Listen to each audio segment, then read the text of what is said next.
ही दृश्य तुम्ही बघितली, ही दृश्य आहे नेपाळ संसद भवनाबाहेरची।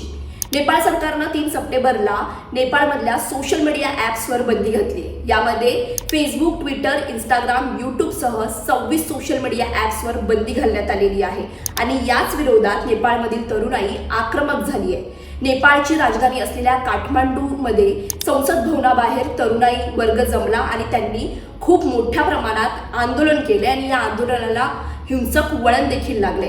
यामध्ये सगळ्यात मोठा सहभाग होता तो म्हणजे जनरेशन झेडचा, म्हणजे जेन झी तरुणांचा।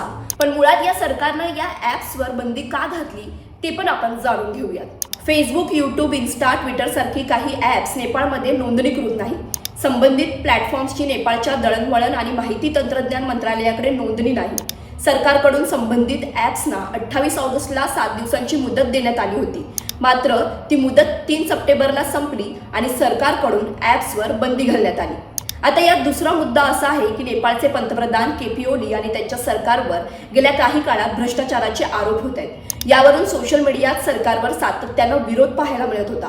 हा विरोध दडपण्यासाठीच सरकारनं सोशल मीडिया ॲप्सच बंद केले आणि म्हणूनच अगदी शाळकरी विद्यार्थ्यांपासून ते कॉलेजवरील तरुण तरुणी या बंदी विरोधात पेटून उठले आणि एक नवा संघर्ष पाहायला मिळाला।